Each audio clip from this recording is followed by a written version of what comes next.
여러분 안녕하십니까? 부동산 학개론 한동균입니다. 자, 이번 시간은 이 부동산 경제론 중 이 공급 이론에 대해서 살펴보도록 하겠습니다. 자, 저번 시간에 이 수요 이론에 대해서 살펴봤죠. 이 수요는 이 소비자들이 일정 기간 동안에 이 구매력을 갖추고 상품을 사고자 하는 욕구라고 설명드렸습니다. 그럼 이 생산자들이 중시하는 공급의 개념은 또 수요와는 반대가 되겠죠. 이 생산자들이 일정 기간 동안에 판매 능력을 갖추고 상품을 팔고자 하는 욕구를 공급이라고 합니다. 그래서 이 공급의 개념을 한번 또 우리가 살펴보도록 하겠습니다. 자, 이 공급의 개념을 보면은 이 생산자 입장에서 공급의 개념이죠. 자, 이 생산자 입장에서 공급 보면은 일정 기간 동안에 라는 의미는, 기간은 또 무슨 개념이죠? 이 유량 개념을 가지고 있죠. 일정 기간 동안에 이 판매 능력을 갖추고 공급을 하고자 하는 또 유효 공급의 개념을 가지고 있고, 또 실제로 판매한 양을 의미하는 사후적 개념이 아니라 팔고자 하는 의도된, 계획된 양을 의미하는 또 사전적인 이 개념을 가지고 있습니다. 이 공급은 수요를 알면 이렇게 상당히 쉽게 이해가 되죠. 자, 그러면 공급량은 이 생산자들이 일정 기간 동안에 우리가 판매 능력을 갖추고 특정 가격 수준에서 상품을 우리가 팔고자 하는 이 최대의 수량을 공급량이라고 하죠. 공급량. 자, 그러면 공급 가격은 시장에서 이 주어진 수량을 우리가 공급자가 우리가 판매를 하고자 하는 최저 가격, 최소한의 가격을 말하죠. 공급자가 판매하여 받고자 하는 최소 가격 또는 최저 가격을 공급 가격이라고 합니다. 자, 수요 가격은 최고 가격인 반면 공급 가격은 최소의 가격이라는 걸 우리가 알아두시면서 우리가 공급에 대한 일반적인 개념을 우선 살펴봤는데, 또 이 부동산 공급은, 특히 부동산 공급은 일반 상품과는 또 중요한 차이점이 있죠.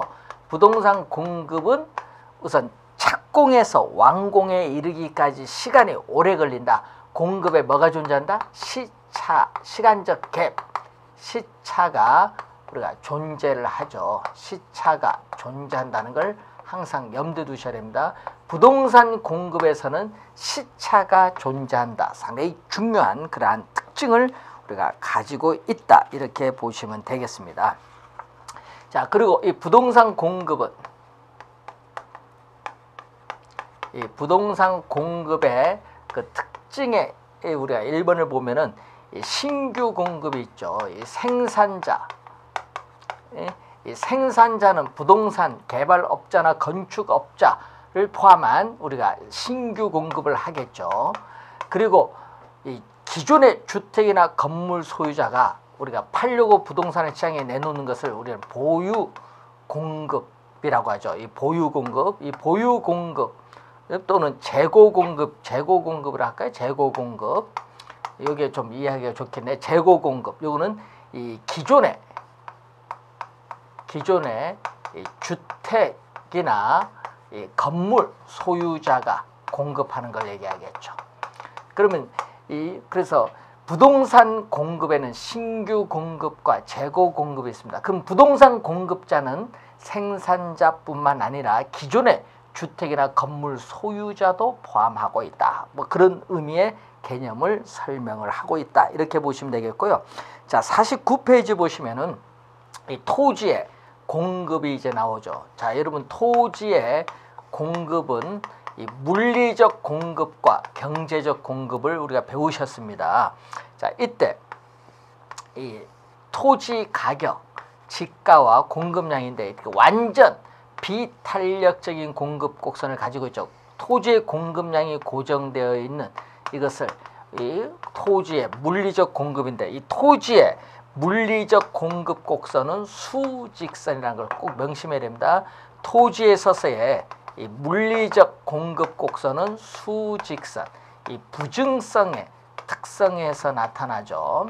그래서 완전 비탄력적인 공급 곡선인데 나중에 배우겠지만은 완전 비탄력적이라는 것은 우리가 공급의 가격 탄력성이 제로가 되죠. 공급의 가격 탄력성이 제로가 된 완전 비탄력적인 공급 곡선인데 이 물리적 공급 곡선은 수직선의 형태가 되고 이 물리적 측면에서의 토지 양은 결코 증가시켜 줄 수 없다라는 걸 기억을 해 두시고 이 경제적 공급은 이렇게 나오겠죠. 토지의 경제적 공급 또는 용도적 공급은 자, 택지를 조성하거나 간척 개발하거나 공유수면 매립을 통해서 우리가 토지의 경제적 측면에서의 공급은 가능한 이렇게 우상향 형태를 띠죠. 여러분이 수직선이 아닌 우상향 형태를 띠는 게 바로 이 경제적 공급 또는 용도적 공급입니다. 이 토지의 이 경제적 우리가 용도적 공급은 용도의 다양성에서 나타나죠. 이 경제적 공급, 용도적 공급은 용도의 다양성에 근거해서 나타나고 있다. 이렇게 보시면 되겠네요. 자, 그러면은 이 토지의 경제적 공급은 용도의 전환 등을 통해서 이 경제적, 용도적 측면에서의 증가는 가능하다. 기억을 이렇게 해두시면은 쉽게 우리가 이해할 수 있습니다. 시험에 자주 출제되는 용어죠. 주의해 두시고 그리고 주택에 있어서의 공급은 단기 공급 곡선과 장기 공급 곡선으로 우리가 나눠 보면 되는데 자, 우선은 주택의 공급은 단기 공급 곡선은 이렇게 어떻게 되죠? 완전 또 비탄력적인 또 수직선이 되겠죠. 완전 비탄력적인 수직선의 형태가 된다. 예? 단기 공급 곡선은 이렇게 단기.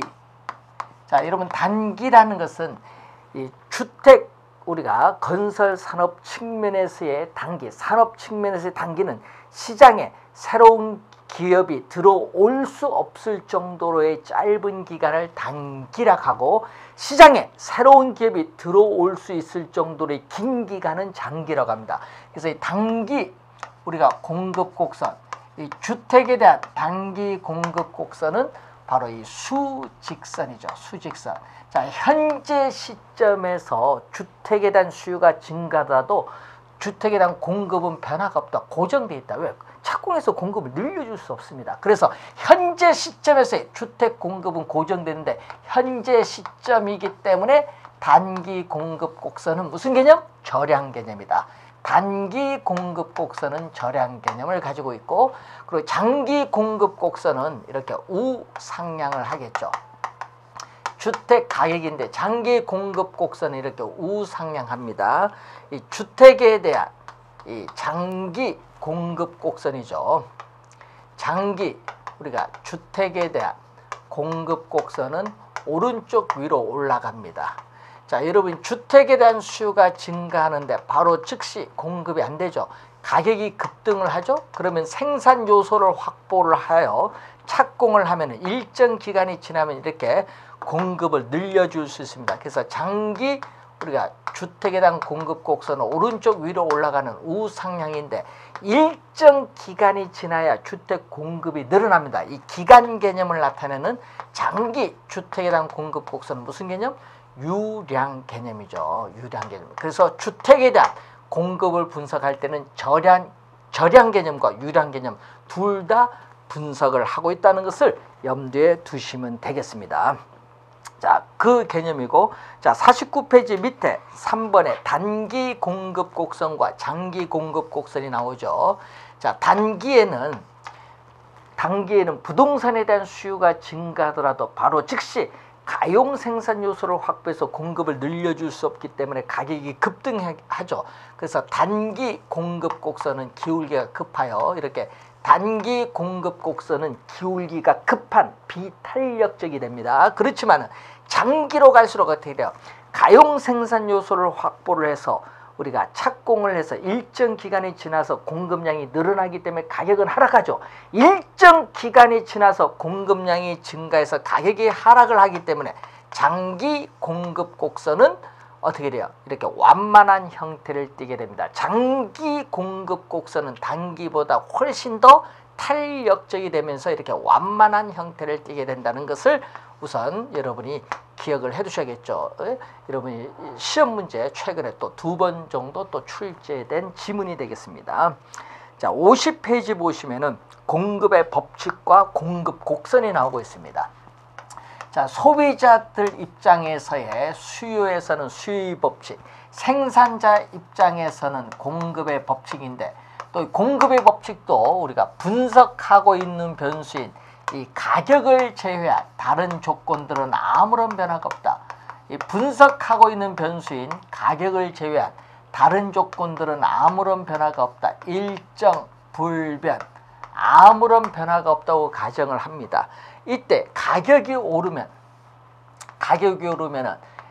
생산자 입장에서는 수익성이 높아지기 때문에 물건을 많이 만들어서 시장에 팔려고 공급량을 늘려야 됩니다. 그래서 가격이 오르면은 공급량은 증가하고, 이 가격이 내린다. 이 가격이 내리면 수익성이 하락하기 때문에 생산자들의 공급량은 줄어드는데, 이 가격과 이 공급량 사이의 관계를 보면, 가격과 공급량 사이의 관계를 보면은 같은 방향으로 변동하죠. 같은 방향으로 변동할 때를 우리는 플러스라고 하죠. 플러스, 양의 관계에 있다. 플러스, 양의 관계에 있다. 양의 관계를 우리는 비례 관계라고 하죠. 양의 관계 또는 비례 관계에 있다. 이 가격과 공급량 사이의 관계를 우리는 직교 평면 좌표상에 이렇게 그래프로 나타낸 것을 공급 곡선이죠. 그래서 이 가격을 P라 보고 공급량을 우리는 QS라 보죠. 이 공급량을 QS라 본다면은, 자, 여기서 이 가격인데 아파트 가격 볼까요? 자, 여러분, 아파트 가격이 상당히 낮아요. 자, 상당히 낮다. 이 평당, 우리가 평당 1,000만 원이다. 아파트 가격이 이렇게 상당히 낮은 평당 1,000만 원일 때 생산자는 이만큼 공급을 하고 있어요. Q0만큼. 그럼 이 점을 A점이다. 근데 이 아파트에 있어서의 가격이 오른다. 이 평당 1,300만 원 오를 수 있죠. 그럼 평당 1,300만 원 오르게 되면은 생산자 입장에서는 수익성이 높아지죠. 자, 수익성이 높아지기 때문에 공급량이 이만큼 더 늘어나죠. 그러면은 이 평당 이 가격일 때 공급량은 이 정도 되죠. 그래서 이 점이 바로 Q1인데 이 점 B점입니다. A, B 두 점을 이렇게 연결하면 공급 곡선은 S로 표현하죠. supply. 그래서 S로 표현하고 공급 곡선은 오른쪽 위를 향하는 곡선입니다. 그래서 공급 곡선은 일반적으로 오른쪽 위를 향하는 곡선 우상향한다 얘기를 하죠. 자, 공급 곡선은 일반적으로 오른쪽 위를 향하는 곡선 우상향한다.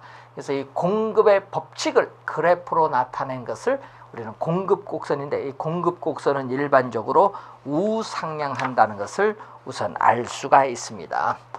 자, 기본적 개념을 알아두시고, 자, 여러분 공급량의 변화, 공급 변화를 여러분 한번 확인을 한번 해보겠습니다. 자, 여러분 교재 51페이지에 공급량의 변화, 공급의 변화가 나오는데, 자, 우선 또 우리가 출제가 되는 또 상당히 중요한 부분이 되겠죠. 자, 출제가 또 예상되는 상당히 중요한 부분이 됩니다. 잘 기억을 또 해둬야 될 부분이죠. 공급량의 변화와 공급의 변화에 있어서의 또 개념 이해를 또 해두셔야 되는 부분입니다. 자, 공급량의 변화, 이 공급에 있어서의 이 변화의 개념인데, 자, 분석하고 있는 변수인 가격, 분석하고 있는 변수인 가격을 제외한 이 다른 조건들은 아무런 변화가 없다. 다른 조건들은 일정 불변, 아무런 변화가 없다고 가정했을 때 단지 가격만 변하고 있죠. 자, 단지 이 가격만 변하고 있을 때 이 동일한 이 공급 곡선, 우리가 상에서 이동을 한다. 동일한 공급 곡선 상에서 이동을 하게 되면은 공급량의 변화다. 그래서 이 가격의 변함에 따라 이 동일한 공급 곡선 상에서 이동할 때 우리는 공급 양의 변화라고 하죠. 자, 여러분 볼까요? 아파트에 있어서의 가격이 평당 1,000만 원에서 평당 1,300만 원 올랐죠. 그럼 이 A점이 이렇게 동일한 공급 곡선을 따라서 B점으로 이동합니다. 이 A점이 이렇게 공급 곡선 상에서 이동할 때를 우리는 공급량의 변화라는 용어를 사용한다. 공급량의 변화. 자, 공급의 변화는 이 가격은 변화가 없죠. 이 가격은 변화가 없어요. 가격은 불변, 가격은 아무런 변화가 없는데 가격 이외에 우선 일정하다고 가정했던 요인이 변한다는 얘기죠. 가격 이외의 요인, 뭐 예를 들면 생산 기술이라든지 건축 원자재라든지 가격이라든지 가격 이외에 우리가 요인이 변화를 하죠. 그러면은 공급 곡선 우리가 자체가 이동한다. 이 공급 곡선 자체가 이동하는 것을 공급의 변화다. 공급 곡선 자체가 이동하는 것을 공급의 변화라는 용어를 사용합니다. 공급 곡선 자체가 이동하고 있습니다. 자, 그러면은 이 공급의 변화는 또 그림을 보게 되면 두 가지 형태 또 그림이 이렇게 나타나겠죠. 이 가격과 공급량 사이에 있어서의 관계에 있어서 자, 공급 곡선은 일반적으로 이렇게 우상향하고 있는데 이 가격은 지금 이렇게 변화가 없죠. P0. 가격 수준은 변화가 없는데 우선 공급 곡선과 만나는 점 우선 Q0만큼 공급량이 결정되고 있습니다. 자, 가격 이외의 요인이 변하죠. 가격은 변화가 없죠. 동일한 가격 수준에서 우리는 공급량이 이렇게 증가를 할 수 있고 또 동일한 가격 수준에서 공급량이 이렇게 감소를 할 수 있죠. 자, 이런 형태인데 이 동일한 가격 수준에서 공급량이 증가하면서 공급 곡선 자체가 우측으로 이동한다. 공급 곡선 자체가 우측으로 이동하면 공급의 증가라고 하고 이 동일한 가격 수준에서 공급량이 감소하면서 공급 곡선 자체가 좌측으로 이동하는 것을 공급의 감소라고 합니다. 자, 공급의 증가 관련해서 여러분이 우리가 사회 시험에 또 출제를 또 했었죠. 공급의 증가. 즉 시험 문제 공급 곡선을 우측으로 이동시키는 요인이 아닌 것 이렇게 출제했었죠. 그래서 여러분이 공급의 증가를 좀 말을 달리 바꿔서 출제를 했는데 또 공급의 증가 감소 여러분 시험에 또 자주 출제를 하는데 그러면 이 공급 곡선 자체를 이동시키는 요인 즉 공급 곡선 자체를 이동시키는 요인 공급의 변화 요인은 어떤 내용으로 구성되어 있는가 이 말이겠죠. 공급의 변화 요인. 자, 예를 들어서 이 공급의 또 변화 요인 중에서 또 이 기술이 나오죠. 기술. 자, 이 기술 혁신에 따라서 생산 기술이 향상되면은 이 단위당 생산비가 절감됩니다. 그렇기 때문에 이전과 이 기술 혁신되기 이전과 비교하면 공급량이 더 많아지죠. 공급의 증가 요인이 된다. 그런 얘기겠죠. 기술. 자, 그리고 또 기술도 있지만은 우리가 생산, 우리가 요소에 있어서의 가격. 자, 예를 들면은 뭐 노동에 대한 가격하면 임금이죠. 토지에 대한 가격은 지대인데, 자, 여러분 건설 노동자의 임금이 오른다. 즉 요소 가격이 상승을 하면은 생산비가 상승하기 때문에 이전보다 공급량이 줄어들죠. 공급의 감소가 되고 생산 요소의 가격이 하락을 하면은 건설 노동자의 임금이 하락을 한다. 예를 들면은 그러면은 생산비가 절감되기 때문에 공급이 이전보다 늘어나서 공급의 증가 요인이 되겠죠. 자, 또 건축 원자재의 가격. 자, 건축 우리가 원자재인 이 철근이라든지 이 시멘트와 같은 이 건축 원자재에 있어서의 이 가격이 또 문제인데 이 건축 원자재 가격이 하락한다. 최근에 3번 출제했죠.